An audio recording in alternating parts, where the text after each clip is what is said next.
3, 2, 1, boom. Boom. We're on. Can you hear yourself? 3, 2, 1, boom. Yeah. Is that better? Yeah. That up a bit. Okay, Yeah. pass me the spoon. I gotta watch my swearing now that I'm drinking.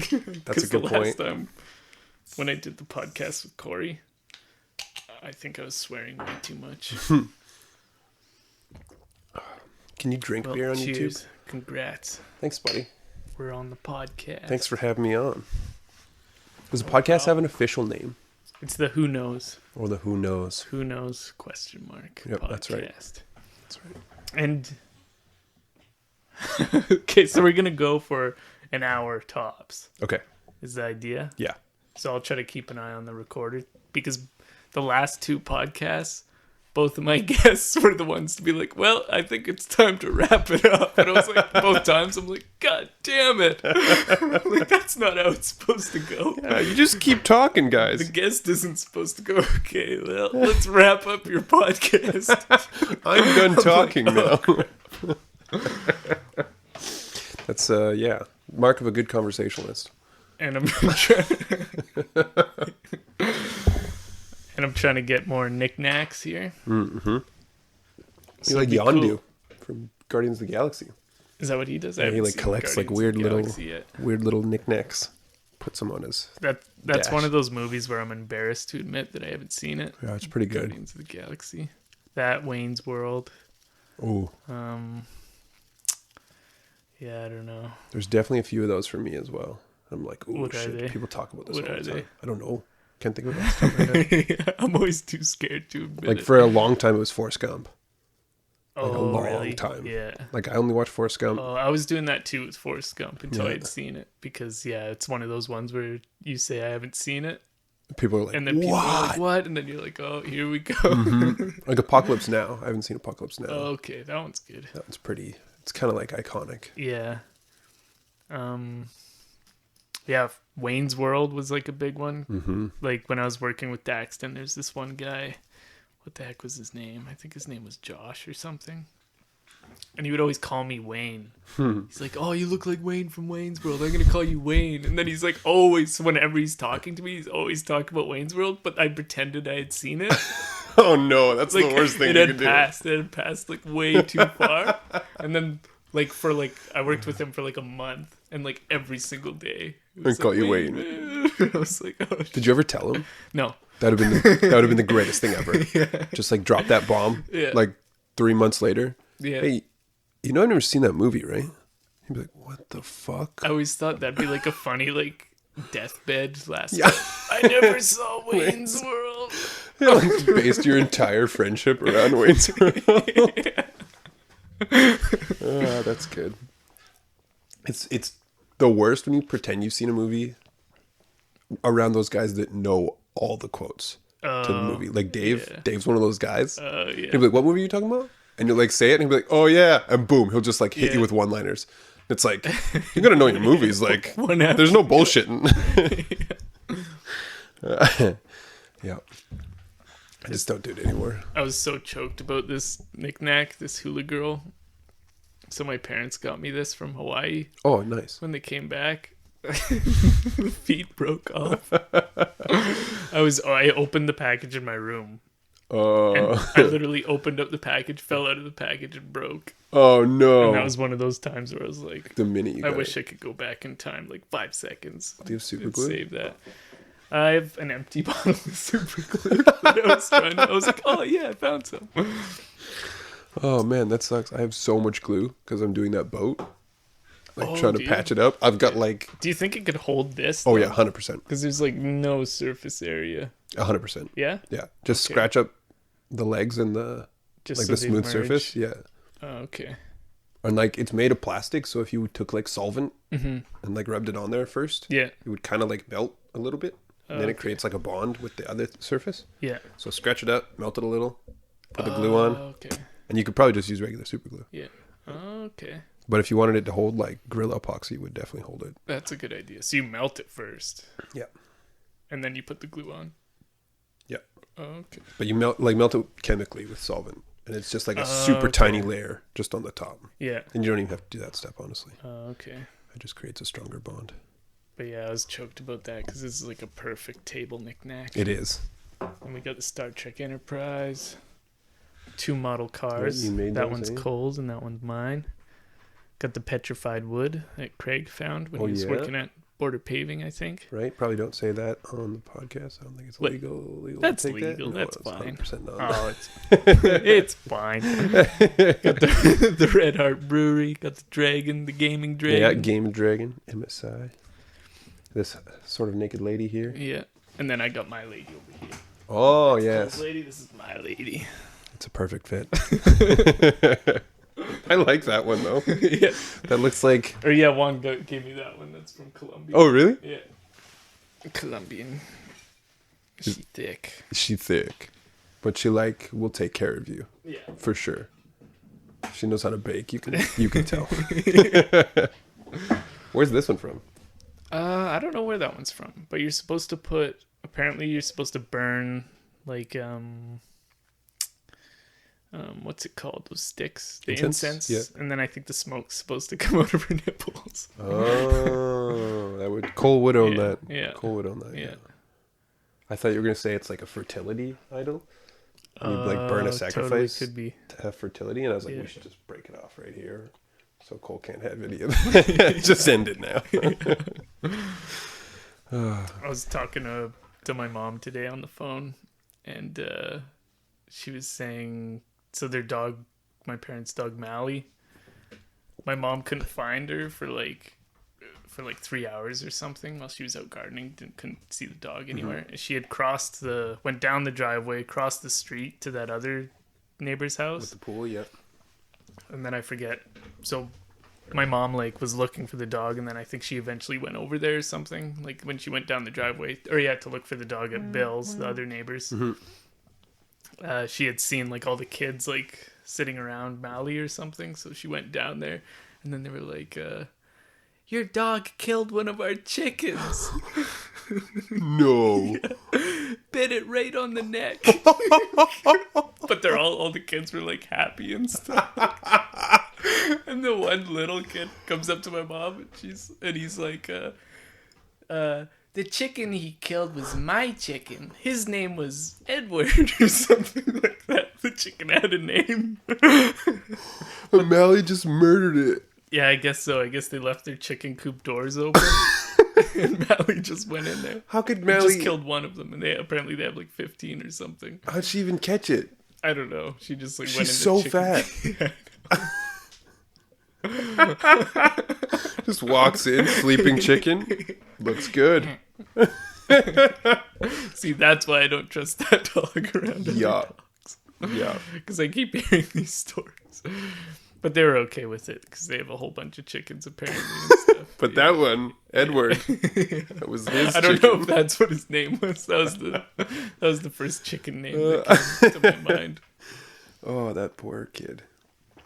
That's actually hilarious though. Yeah. Because I can see her just slowly trundling in, just being like, "Oh yeah, look at this, bunch of chicken." Just backs one chicken up into the corner.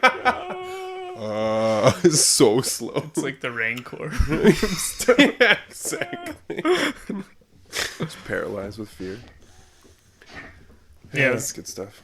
It was interesting when we were talking about guns before, because I was saying how I kind of agree with how they want to restrict a lot of guns, because I think it's some of the guns are getting banned just because of the way you can dress them up and make it look like an assault rifle. That's the appearance of it. And then Cole was like, "Oh, but it's kind of cool, and you should be able to do whatever you want with your gun," which is kind of true and stuff. And then I was saying all that, and then I was and then I looked over and I saw these 2 knives that I have, and the one. So this one's the spring assist, so it's legal because it's not a button, but it still shoots open like a button. Right. And then I was felt kind of a hypocrite, and then the butterfly knife. I don't know if it's legal or not. I'm pretty sure. I think it's legal. I think it is because it's only single blade. Oh, okay. Yeah. Yeah, so then, at the same time, I kind of felt like a hypocrite because I was because the only reason I have these is because they're cool. Yeah. And they're kind of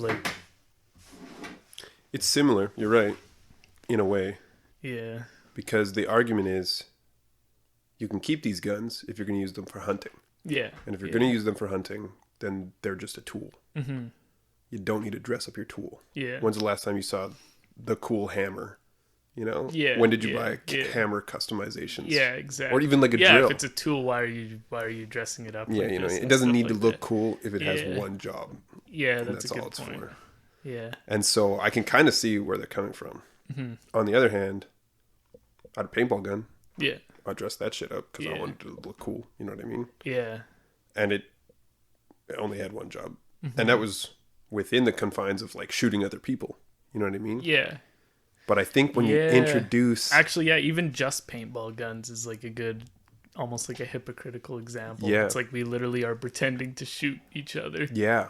And then dress our guns up to make them look as real as possible while exactly. we're doing it. And you wouldn't do that if nobody could see the gun. Do you know what I mean? Yeah. But it's almost like a bragging thing. You like come back and you're like, this is my gun. Yeah, and it's like, it's kind of like a dick thing, you know? Like Yeah. you're showing it up. Like my big dick. And it's like, oh, that dude's dick looks good. Damn it. I gotta dress my dick up. It's totally like, yeah, like a caveman. Yeah, exactly. Like I got the biggest stick. And then everybody like comes in a circle. Yeah. Oh, Yeah. oh, fancy stick. Mm-hmm. Like I remember going out with Cole and he's got that big saw looking thing, right? Yeah, yeah. And I actually think it shoots like shit. And it's really heavy and it's annoying to carry around. Yeah. But people... It's the coolest thing on the paintball. And people are afraid of Cole out there. They're like, oh, I'll watch out for you. Yeah. It's like, okay, it worked. You know what I mean? Like, and then you can like even count it as a kind of trophy thing. Mm-hmm. Like, I got him with the big gun. So, you know what I mean? Like I was successful. Yeah. And this all paid off. There was a reason for me to decorate this fucking thing. When really, it's like a plunger, some O-rings, and compressed air. Yeah. And that's it. Yeah. That's literally it. Yeah. And that's kind of like what the AR-15 is. It's just like, it's like this really basic thing on the inside. And then you can turn it into whatever you want on the outside. And then that was like kind of Cole's argument to why you shouldn't ban it. Because it's just like, because you can still buy... It's just like the name or something. Mm-hmm. So it's just like you can ban the AR-15 and then you can still go out and buy the exact same gun. Yeah. Because it has a different name. That's right. Like all the knockoffs there are, and like even like just copies of different companies. You can do the same thing. It's just not called an AR-15. Yeah. Yeah. That's true. Mm-hmm. I guess it kind of brings up like, is the idea of an AR-15, the entire group of it, is it too much? Like, do you need it? Yeah. What's it there for? What is its purpose? Yeah. Is it a tool for hunting? It's not really. Yeah. People buy them so they can go target shooting. Yeah. Right? And so... Yeah, you have to find, like, the sweet spot. For me, I was, like, never into guns, really. Like, I like guns. But I was, like, I still don't know. I'll probably eventually end up owning one, maybe. But even then, I'm, like... But like, still not really into it. I could never see you buying a gun to... It's actually a good comparison would be like cars.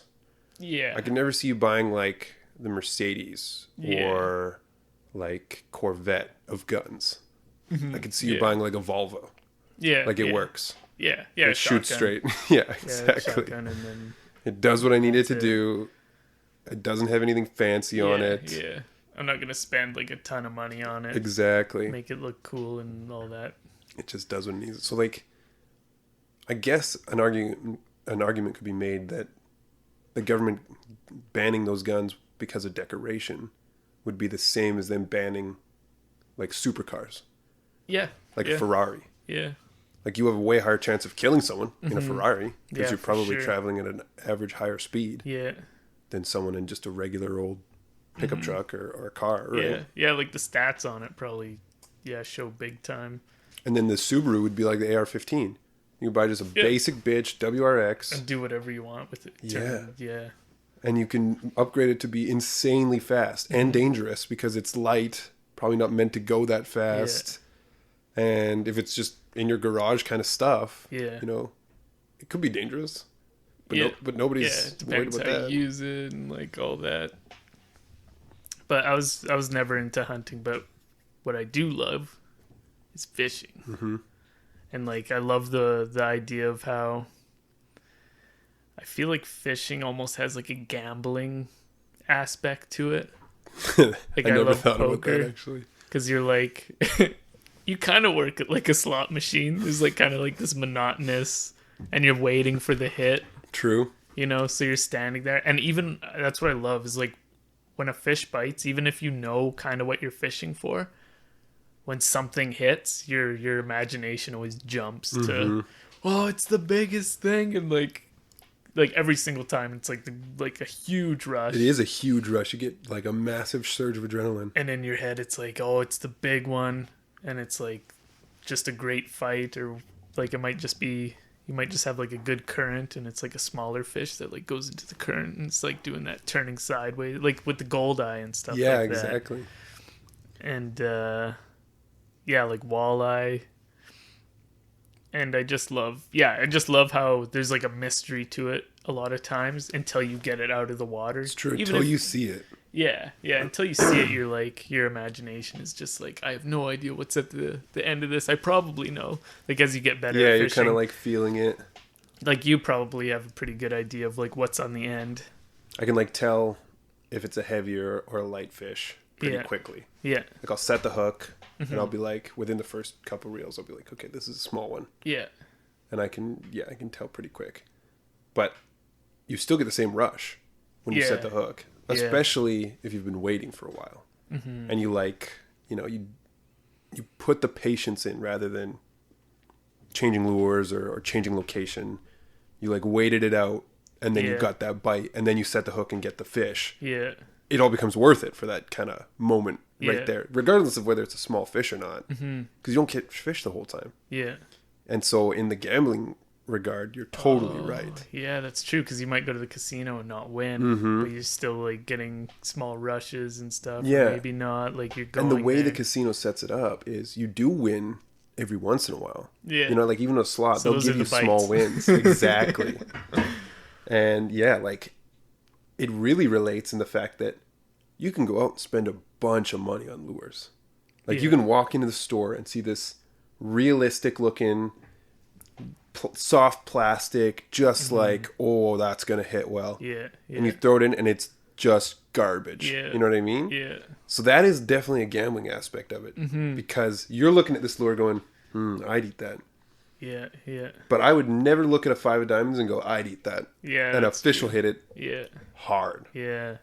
So that's like learning, that's like getting the experience of it too, and the kind of the same as like again, comparing it to like gambling, you have like these inexperienced gamblers who think the best way to make money is to like go over to this machine or something. True. Which is like using the big rubber flashy expensive thing, and then the 5 of diamonds is the guy who kind of knows what he's doing, and he's like gonna go sit down at the right table and stuff like that, and using. And he has like skill based on the game. Like for blackjack, he actually like knows when to split, or he knows when like the timing. Yeah. And he might have a better chance than just some random guy going in there hitting the slots for sure. Yeah. Because then it is just chance. Yeah. That's like sending an absolute noob fisherman into a Canadian Tire or Cabela's and just saying, pick your favorite one. Yeah. And then taking them to a random lake, they don't know which fish are on it, and they just throw that lure down. Yeah. You might catch fish. Yeah. 100% you might. Yeah. But it's probably not going to happen. But even as a super experienced fisherman, you're still gambling every time. You know what I mean? And you dedicate time, really, a lot more than money in fishing. Yeah. Where you're like, I hope this pond will be productive today, or I hope this lake will be productive. And then you get out there, and if you don't have experience, well, then you're just like, I'll try over here. That looks like a good spot. Yeah. I'll try over here. That's total gambling. That's just dice rolling for sure. Yeah. And I mean, if you've bought a boat, if you've bought a trailer, truck to pull it, all the fishing gear, I could see the money being pretty similar too. You can sink into fishing as in gambling.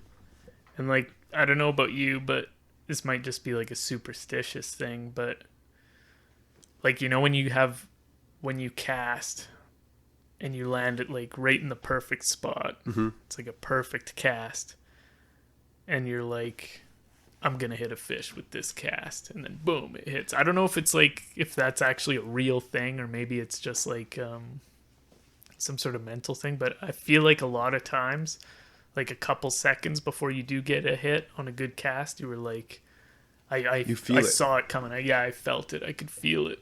It's weird that you It's say spooky. that. Spooky. Because I guess I've never really talked about that with anyone before. But I think that's kind of the first time I've mentioned it. I totally to feel the anybody. same thing. And like, Yeah. especially jigging, I don't know what it is, but I'll hit a point and I'm like, I'm positive a fish is about to bite. Yeah. And then boom, you'll hit it. And I've had that feeling and not had a fish bite. Yeah. But every time I've had that feeling, A fish has. like, Like you've never had a bite or a fish get on without that feeling. No, that's something. not No? true either. No? Yeah, because that's true. They do sneak up on you sometimes too. You're talking to your buddy. And I don't feel it every time, but I know what you mean, because there Yeah, are those it's times, like, and it's almost like a sixth sense. Yeah, it's almost like it goes quiet for a second. Yeah. It's like dead quiet, and then boom. I wonder if there's environmental factors that you could like isolate that you're not consciously noticing, Yeah.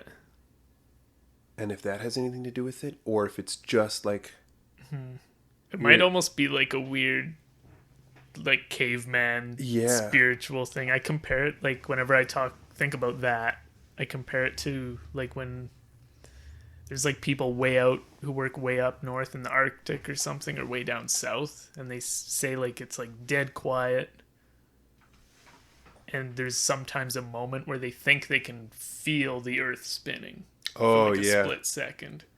And I almost think it could be, like, maybe not the same thing, but it's like in the same category. Like, it's kind of this weird like nature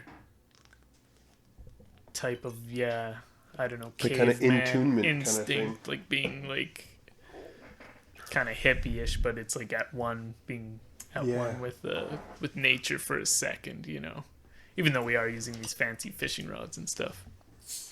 Yeah, I know exactly what you mean, and it is weird because there's definitely times you can feel it coming. Yeah. And you're right. Yeah. And I don't know how you would get that if there was nothing there, you know what I mean? And yeah, I don't know what causes it, but it could be some sort of like energy interaction, being in one with nature.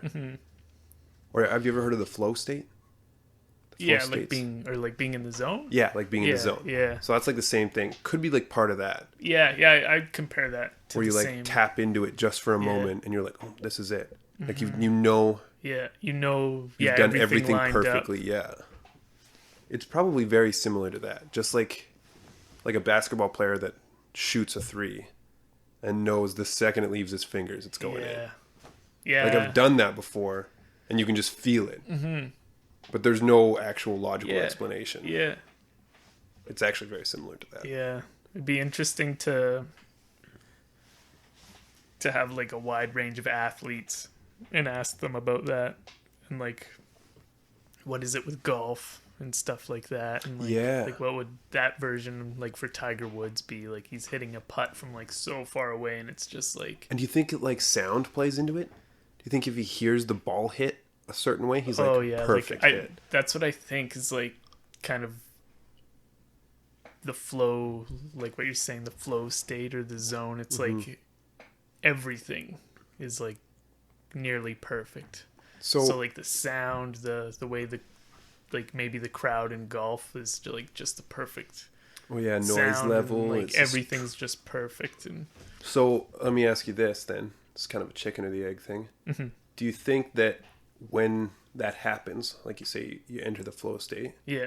Do you think that just for a moment your brain is processing like every single detail that it's taking in at that exact moment?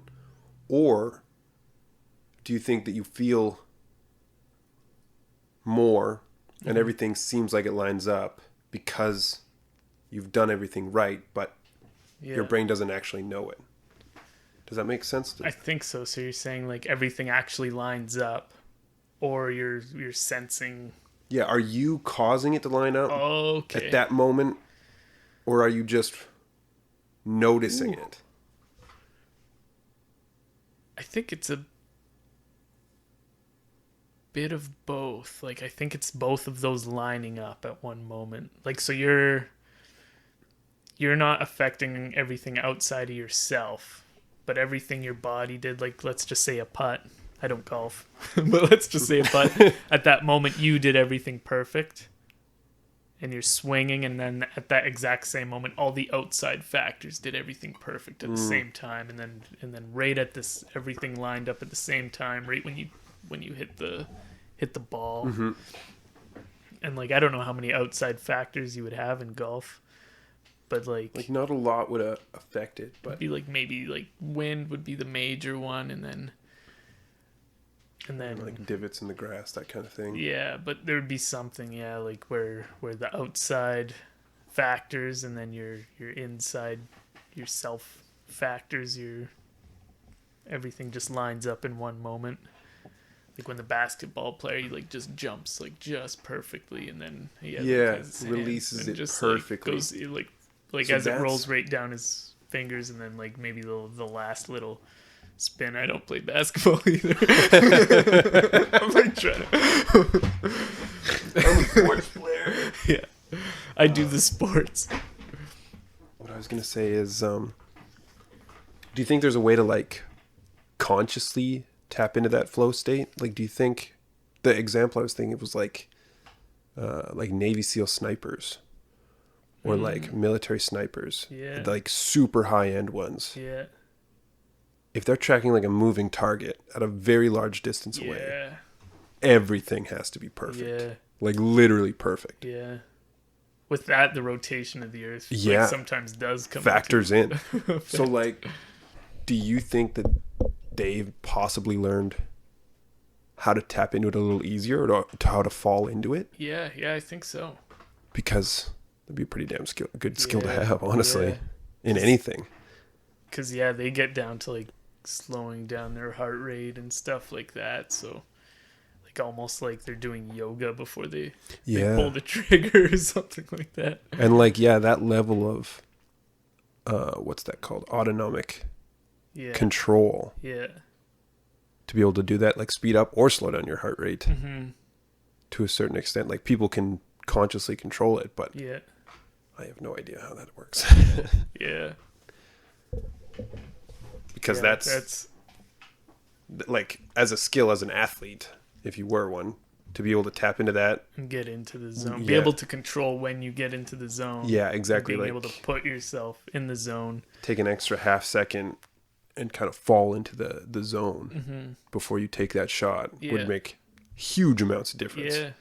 Like I feel like it happens just naturally now from practice. You do it enough times and you get to the point where you can do it almost unconsciously. But there's definitely a difference between that and when you're in the zone. When you're in the zone, it's like you literally can't miss. You're just like, you notice everything perfectly. Your arm is in perfect position.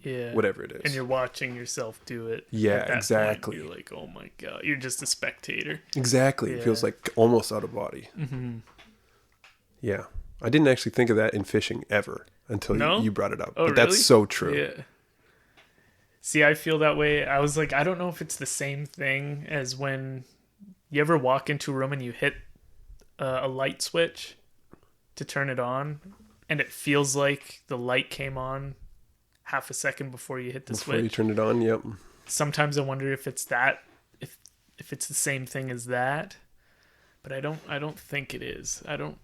Because with the fishing thing, I feel like there's a whole second. I feel like either it does get really quiet when it happens, or my hearing, my focus like goes in. I all of a sudden can't hear because I'm like the volume. It almost sounds like you go underwater. Like it's muffled. It's like that or something. So because it feels much different than doing the light switch thing. It's like okay, so here's it's weird, like super deep. A connection between the two. Yeah. And this is a crazy what if, but have you ever seen Donnie Darko? Yeah. Yeah. Okay. So in that movie, they kind of show like that tube, right? That comes out of your chest and like shows you your future. Yeah. Do you think that could be what like tapping into the flow state does? Is it like lets you see or feel even like a millisecond into the future? Yeah. Yeah, like for a second you're like, oh, okay, I see what you mean. Like almost like a deja vu thing. Like you're seeing, but the other way. Yeah, like you're seeing the path for a second. Yeah, exactly. For a second, or you're tapping into it. For a second, you're like falling out of line from it. Like you're witnessing it happen. Yeah, it's almost like you jump in that super short amount of time into the future. Yeah. You experience what happens, and then you kind of pull the past up to meet it. Yeah, yeah. Does that make sense? Yeah, I think that's what I was trying to say. You're basically, what's that called? You're bringing it into existence just by acknowledging that it did happen. You're letting it happen. Yeah. Manifesting it. Yeah. You're manifesting it because you just believe you saw it. Rather than you're trying to do something because you think you can do it. Yeah. You're just doing the spectator thing. You're just like... But it's happening on such a like insanely fast thing that you would never consciously realize that you've done it. Yeah, it's like when you are having deja vu, you're like, and if you're around somebody, you want to be like, hey, this is about to happen. Like I'm having, like you can sense what's about to happen, but you don't have enough time to, like it happens so quick, you don't even have enough time to say it, or even express it. Yeah, you can't even express it. Because that's very true. That's like, but I always experience deja vu as if, like I won't see the second time coming. Does that make sense? Like deja vu, I always have something happen. Yeah. And then I won't expect it to happen again, but then it will happen again. Oh, okay. And it isn't until after it happens that I'm like... Then you're like, whoa. Yeah, yeah, I know what you mean. Oh, that was deja vu. You know what I mean? Yeah. Like, what the hell is that? I have no idea. I think it is this. It's all like intertwined into the fishing thing and getting into the zone. An easy explanation for all of it, and it's kind of a cop-out, but it does explain everything. Aliens. No. This is a simulation. Oh, God. I know, and we don't want to go down the rabbit hole, because I can't. I've had to like train my brain not to think about it. There was a full 1 year stretch. Yeah, it's where spooky. I tried to argue my way out of it every single way possible, and just ended up convincing myself more that we live in simulation. Yeah. Oh God. And so it just became to a point where I'm like, okay, just if it comes up, stop thinking about it. Yeah. But yeah, like things like that. Yeah. Are so easy to just explain as a blip in the code. Yeah. And like reincarnation, so simple. Yeah. To just be like, yep, that's just data reworked. You just put it back into the system, keep running the sim. Yeah. Yeah. And there's just so much that lines up. I don't know why, like, while we were talking about this, because I believe in that. I believe that we could be in a simulation, or there's like a good chance. I don't know why when we were talking about that I didn't think of that until you said it. And then when you said it, it just like hit me. I was like, oh God. That's a really good point.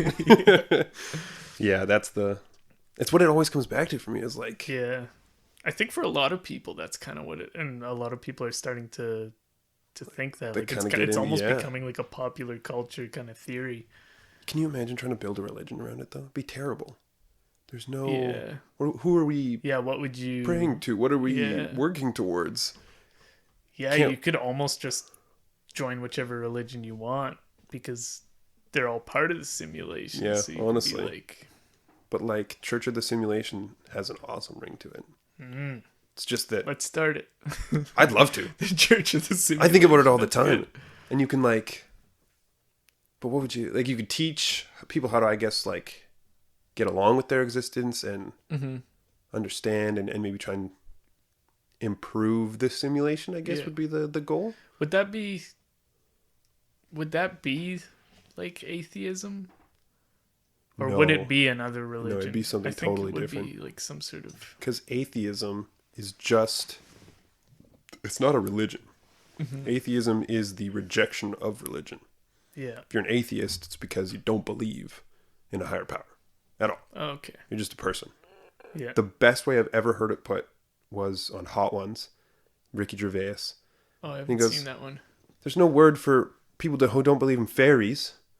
So why is there a word for people who don't believe in gods? Oh. There's no word for people that don't believe in the Greek pantheon. Yeah. But you have to be called an atheist if you don't believe in Christian God or Muslim God. Yeah, yeah. It's all the same damn thing. That's weird, yeah. They're all the same thing. They all preach basically the same line. It's similar structure, one big God at the top. Yeah, and like similar, like they all have similar stories, just with the characters have different names. Exactly. And stuff like that. It's like, it's the best story ever written. Yeah. And people ran with it as a religion. Yeah. For after death, I think probably to reduce fear. Yeah. For people dying. Yeah. Because there's no general consensus about what happens afterwards. Mm-hmm.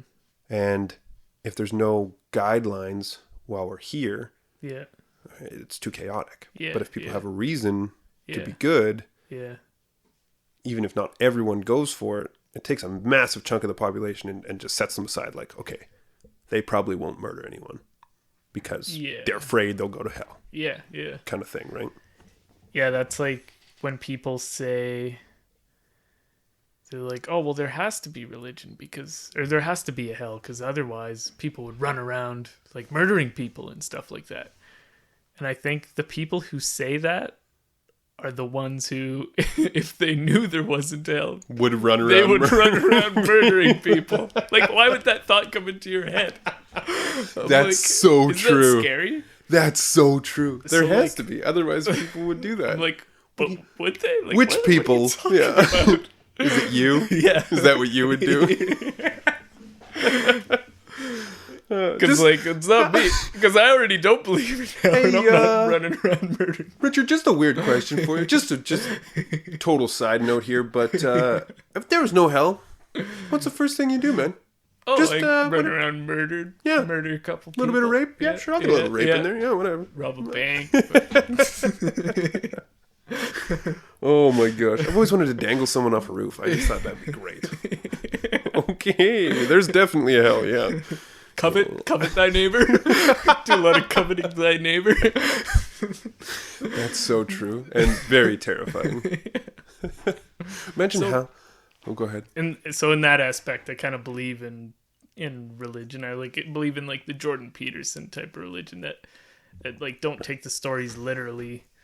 It's like a moral code. But in a way take them literally. Like don't take them like, don't like I don't know, like he didn't actually walk on water, guys. Yeah. But like he was a very holy person. Yeah. Who provided for someone. Yeah. But yeah, like the whole idea of the sacrifice is like take the story as in like if you sacrifice things in your life, good things will come of it in the future. Like sacrifice. Altruism. Yeah, sacrifice. Like if you want to go out to the club, but instead you stay home and work out or go to the gym, you're sacrificing. In a way, you're sacrificing, and you're getting something better for yourself in the future. Whatever. Yeah, what's that called? Delayed gratification. Yeah. That's exactly what it's teaching. Yeah, so like in that aspect, I believe like each story in the Bible, or like a lot of them anyways, or in the Quran, or all these different stories have like an underlying kind of basic thing that they're trying to tell people in that sense. That's like, so if you took, Aesop's Fables? No, but it sounds familiar. Aesop's Fables is like all those super famous stories like the tortoise and the hare. Oh, okay, yeah. The crow and the fox, that kind of thing. Exactly, yeah. If that book had a single narrative, there'd be a religion based around it. But because it's like a bunch of short stories, it's just lessons. Mm-hmm. The Bible and all those other collected works just realize that if you tell it as a single story and you preach it as history, this thing happened, people will believe it and follow it a lot easier than if it's just a bunch of like a amalgamation of stories, disconnected kind of thing, right? Because Aesop's Fables is almost the exact same lessons through the entire book. Yeah. But it's animals and it's not people. Yeah. And it's like, it's little stories. They're little short stories and they're kind of cute. But they're the exact same lessons as many in the Bible and other religions. That's like how I like to look at movies and books now too, because when you come down to it, that's what like movies are telling us too. Like each movie has like kind of a lesson to it too, just like more complex and modern, or like in a different like lens. Just decorated a little better, and stuff. But yeah, it's fun to like read books that way, like not always trying to like force a lens onto it, but like kind of like just look at it like, what's the lesson? That's a good way. The lesson from this, like trying to pick up actually what the author was trying to teach someone. Yeah, because the author obviously had a goal in mind for writing the book. Yeah, especially when there's personal experience involved. So I'll have to try that the next time. Yeah, and I think a lot of times it's even like subconscious, like you're like accidentally telling these or teaching these lessons just because it's like a human thing. It's like the human condition. Yeah, you can't help but go through this at some point in your life. Yeah, and so, and maybe if it's not like a good lesson, it's an example of what not to do or something. Yeah, like that, exactly. You know? Yeah. I'm gonna have to reread some books. See, that's why I was like excited mindset. about getting into Harry Potter. Like how I had never read Harry Potter before. Oh yeah. And then I had heard like Jordan Peterson and even like Norm Macdonald talking about like all the Christian parallels and how it's like all really old, kind of cool stories and stuff like that. So I don't know. I'm trying to like. I don't know that much about the Bible, so I don't even know what to compare if I'm trying to, and I'm not trying, and I'm not going into it trying to go, oh, this is the Bible or whatever like that, but I'm trying to like look at the tortoise and the hare, like trying to find those the lessons in it, look for those things, you know. I can see, like there definitely is parallels, and there is in almost every large epic. Yeah, you know what I mean. I think I don't even know where it would have started, but like one of the big ones would be Tolkien.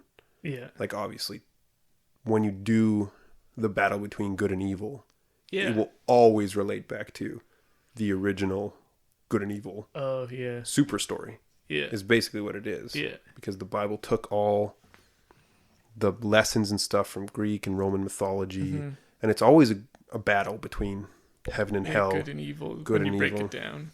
Exactly. And they just made it concrete.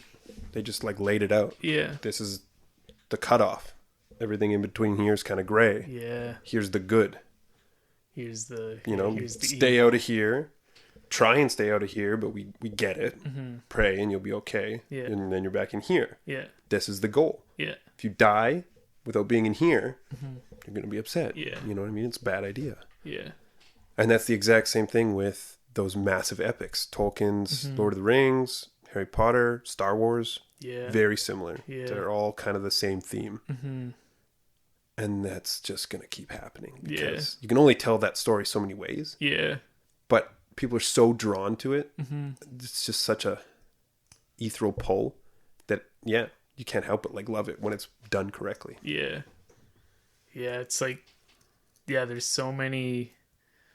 Like the hero is like usually the hero's like an orphan, or like like Luke Skywalker, we got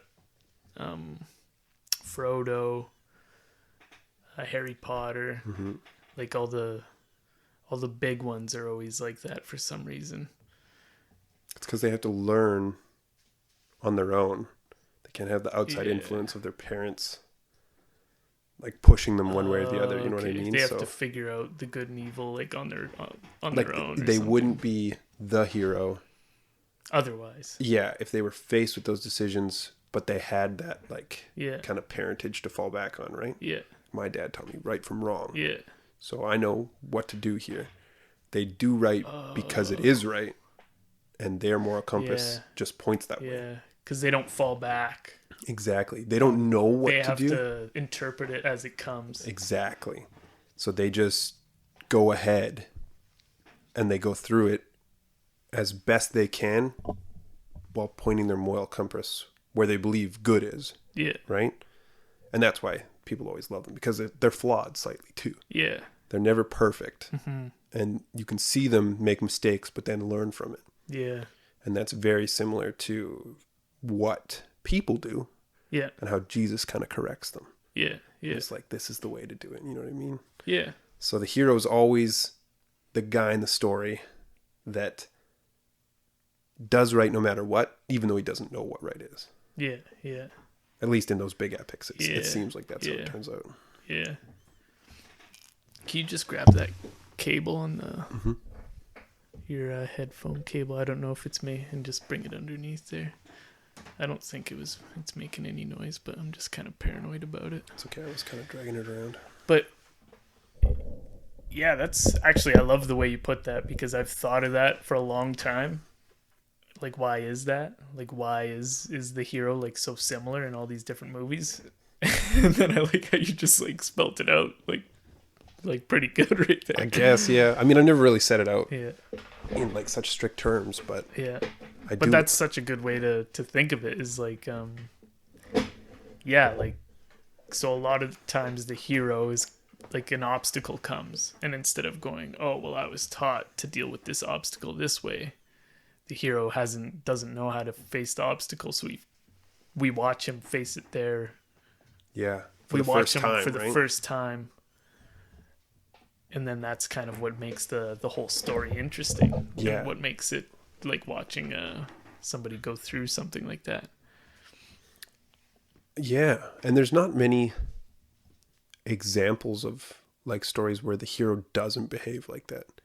Even if they have something to fall back on. Yeah. It seems like, I don't know, it seems like it kind of be a boring story. Yeah. If they just face things they'd already faced all the time, you know what I mean? They're like, oh, I know how to deal with this. Yeah. Be like watching a guy fix a tire he's done 1,000 times. Yeah. It's just like, there's no confrontation in it. There's no payoff Yeah. for like us as the audience, whatever media it is, to see them do something they've done a million times, right? Exactly. So in terms of storytelling, I think, yeah, it always has to be that experience, them facing something for the first time. Yeah.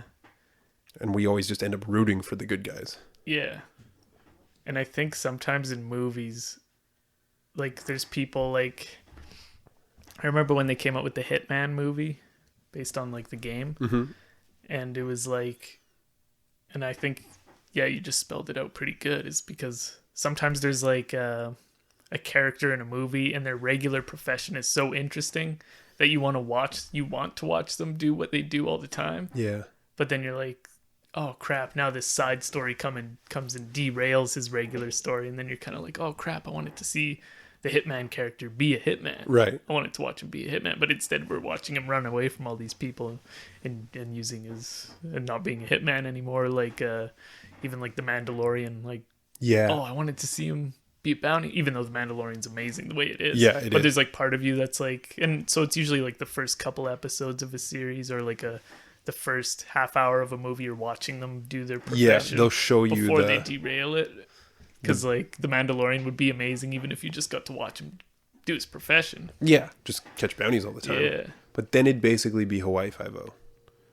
Then it's just CSI, right? You know what I mean? It's the same Yeah, that's right. thing. So yeah, I guess there every is episode. stories like that.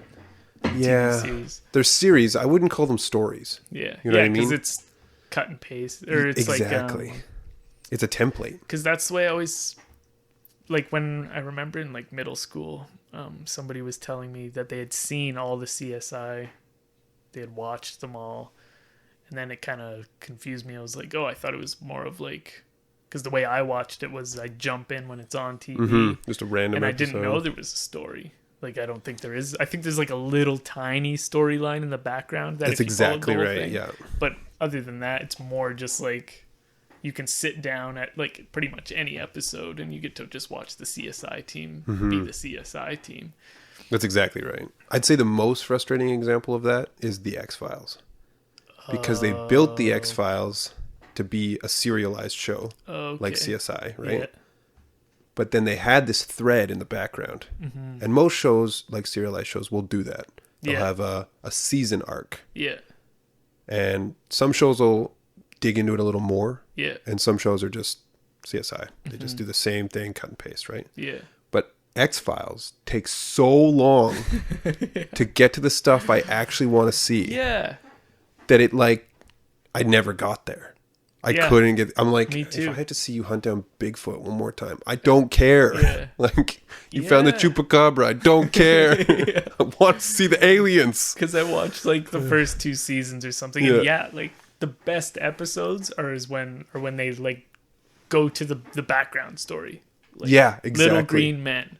That's all I care about. And then they go like the werewolf episode, and you're like, I know. They're like, I know. Okay, let's just. The werewolf's real, okay, but the little green. Yeah, I believe you, Mulder. We're at the point where I believe you, but you're so slow. You're so frigging slow. Yeah. You know what? Actually, even the Avengers, even Marvel's cinematic universe, you can apply this to. Oh, really? Because each one of their movies on their own is actually really awesome. Yeah. Like they've done a very good job of making. Oh, you can sit down and watch any of them. Yeah. But when I rewatch them, which I just did recently, I do not watch every one. Even though each one of them contains a little nugget, to get you to Infinity War, I don't care. I've already seen that. Yeah. What I watch is the team-ups. Yeah. Which is the storyline that they were telling the whole time, right? Yeah. The Thanos Infinity Saga with the Infinity Stones. And so I'll start it out with maybe one of the ones I like Iron Man or like Thor. And then I'll follow it along. And then I'll watch all the ones where there's team-ups. So I get Avengers. Yeah. Then I get Captain America Winter Soldier in there. Because we've got multiple characters in and they're pushing the envelope. You need to see that stuff because later on, there's big story plots that are there. You don't need to watch Thor Dark World to figure out they have an Infinity Stone. Yeah. You know what I mean? Like, it's just like background noise. Where'd the stone come from? From Thor's world. Okay, cool. Yeah. You know what I mean? Like... There's more details in it, but they're unimportant to me as a viewer who just wants to see the setup for the greatest superhero cinematic team up of all time. You know what I mean? Yeah. So when I go back and watch them all, I don't care as much about the individual movies as I do about the Avengers ones and the Civil War and that kind of thing. Yeah. Yeah, like you like watching the build up of it. And I'm more in it for the meaty storyline that they've prepared, like the real story they put effort into, rather than the bottle episode that is whatever Iron Man 3, where there's just like very little of Iron Man 3 applies to the big meaty story they've been telling. So in that regard, I think that people have figured out how to tell stories really, really well in short little bursts, and keep people watching. But I would always prefer like the nice long good versus evil Bible story. Give me that shit. Let's hammer it out. Like, you know what I mean? That's just, it's just better for me. Yeah. See, and like, I think I feel the same about Star Wars. I like I've watched them all so many times, except for the newest ones. I haven't had. I'm gonna watch them more times for sure. Sure. Except yeah. And it's weird because I think I feel the same. Like I'm not watching it for like the Death Star blowing up. I'm watching it for the team up. I'm watching it for like this is when Han Solo and Chewbacca and Luke Skywalker and Ben Kenobi are all meeting up for the first. It's like so like epic. You're like, and this leads to the main, like what the main story means and stuff is like, and it's like all about them, the team ups, like it's getting like exactly right. Like even starting it out at the beginning, I'm excited for the point because Han hates Luke at the beginning. Yeah, I'm excited for the point where he rescues him from the Wampa cave. Like I'm like, oh, I can't wait to see that part. Yeah, you know what I mean? Like because it's bringing them together, but it's all telling a story the whole time. Like the Star Wars trilogy is a very just well laid out story. Yeah, Lucas definitely put the effort in there where he didn't maybe put it in other places. Yeah, but what I watch Star Wars for is literally the point where Luke quits fighting and just like lays himself on Vader's mercy. Yeah. That's the point where I watch for. Yeah. Because that is like the ultimate. He's like, whatever, do it then. Yeah. Kill your son. Yeah. And you finally get the redemption of Vader, this like 50-year-long rage machine who killed like millions of people. Yeah. Just hucking the guy over the edge Yeah. like that. It's such a good payoff. Yeah. And I think the payoff, I like thinking about storytelling a lot. Mm-hmm. Because I hate walking out of a movie that should have been good, Yeah. like the one you watched, Yeah. Black and Blue, Black and Blue. Yeah. that looks so good in a short format, like Yeah. a trailer, Mm-hmm. ends up disappointing me. Yeah. Yeah. I hate walking out of the theater not knowing why I'm disappointed. Yeah. Yeah. Like, I leave and I'm like, I hated it, but I can't pinpoint why I hated it. Mm-hmm. So, like, I'll think about this a lot. And I think the biggest detractor in stories is that people screw up the payoff. Yeah. You have to have this thing that makes it worth all the struggle that the heroes Yeah. and the characters went through. Yeah. And if that payoff is less satisfying than watching them go through the struggle, Yeah. I think you failed Yeah. in writing a good story. Yeah. And the ending is definitely the hardest part because people screw it up just so Yeah, and often. like you can't almost blame them for it unless they're just trying to do like some cookie cutter movie or whatever. Yeah. But like you were saying with like Vader, like this 50-year rage like behind Vader, like hating the Emperor or whatever, and then finally like throwing him. And you see Into this that like one pit. little sliver of good. Like, how was it in there? Yeah. Did he just do it? Like, he sacrificed himself.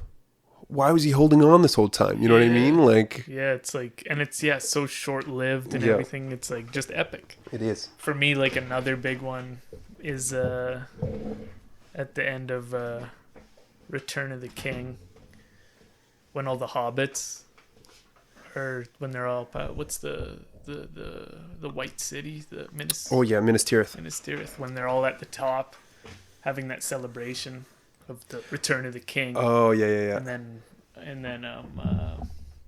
when he's like no, my friends, you bow to nobody or whatever, because it was like you said, their struggle from the beginning to this point was so unbelievable, and they did so well at showing at you experiencing their struggle throughout the entire thing, and then the payoff at the end was like nobody in all the land, you guys went through the most.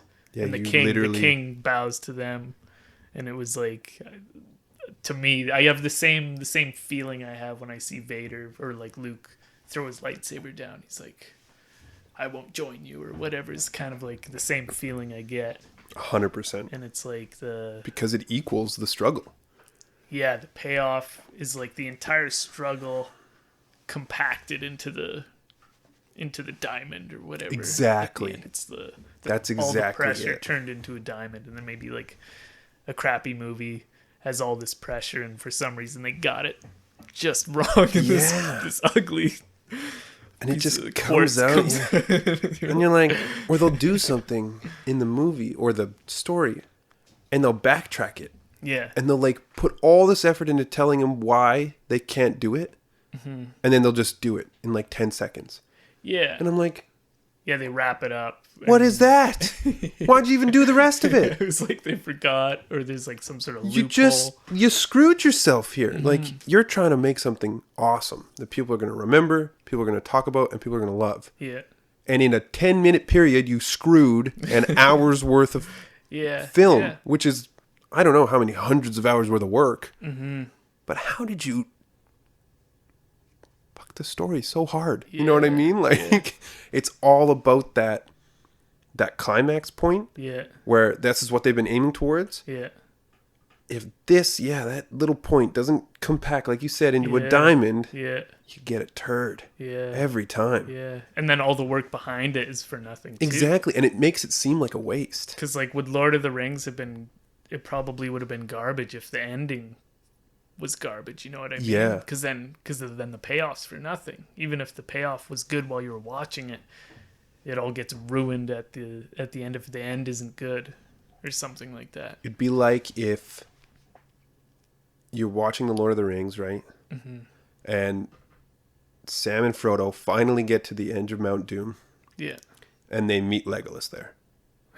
And he's like, hey, I've been waiting for you guys. Yeah. Yeah. I'd be like, well, how'd you get here? And he's like, yeah, I took a shortcut. That's exactly what they do in movies. In the cheesy movies, that's what they do. And it's like, okay, then that makes everything else you did for the earlier parts of this movie a complete waste and make no sense at all. And that's the best way to put it. Yeah. Because you're right. If the end, that's like 3 movies. It spits in the face of like everything that happened. Yeah. And they can be like self-contained good movies. Like The Two Towers is an awesome movie. Yeah, yeah. But yeah, like The Two Towers doesn't need, like, if whatever happened in the last one didn't come out for some freak accident, The Two Towers would still be amazing. Yeah, and it'd still be an incredible would movie. Be amazing. But they're all made better Yeah. by the fact that the end is good. Yeah. Is done well, is written properly. Yeah. And gives you that closure and payoff that you've been looking for. Yeah. And like, yeah, even down to like Frodo going to the Grey Havens is like, I didn't see it coming, but it's so perfect. Yeah. Like the elves don't take anyone to their isle, but Frodo gets to come. Yeah. Frodo saved the world. Yeah. Sam, you can come too if you want. And then they're like, you know what, Merry Pippin, you can come too. And Merry Pippin are like, nope, we'll stay here, we're good. Yeah. Sam's like, me too. But then he goes later, 10 years later or whatever. Oh, he does? Oh, yeah. Remember he writes in the book, and then he finishes the book, Yeah. and then he goes.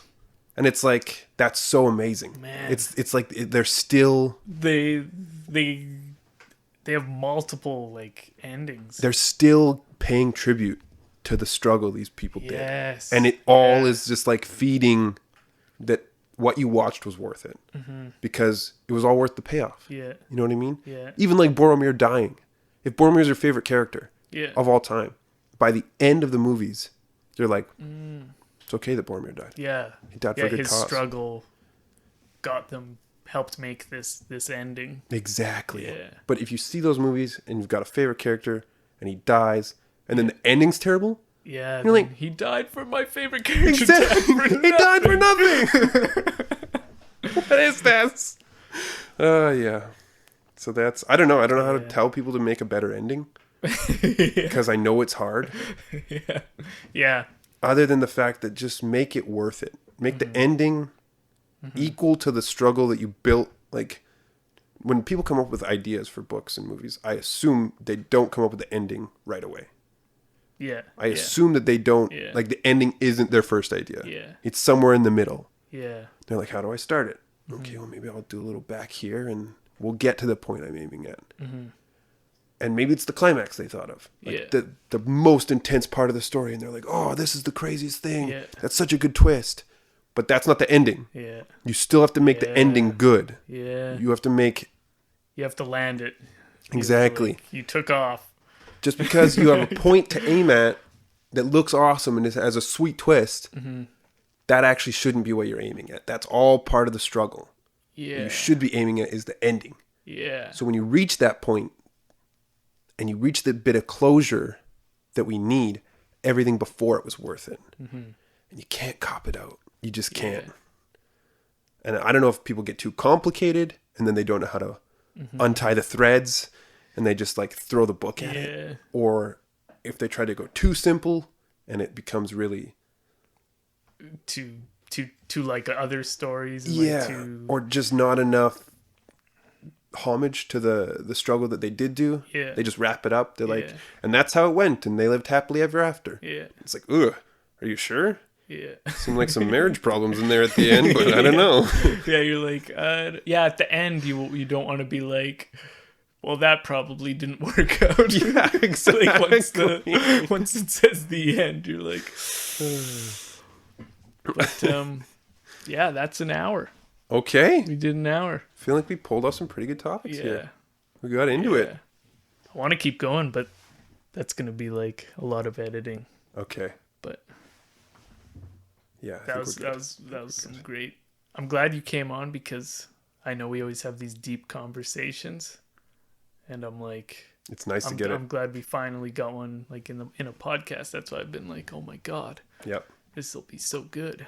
I'm excited too. I was a little nervous when we started, Mm-hmm. just because I didn't know like how to talk directionlessly. Yeah. But once we get into it, Once we get into it, you kind of forget. yeah, it's much less a podcast and very much just a conversation. Yeah. Which is yeah, cool. Yeah. Okay. Okay. Well, thank you very much, sir. Thanks for coming Thanks on. for having me. And Cheers. maybe I'll see you again sometime. Adios.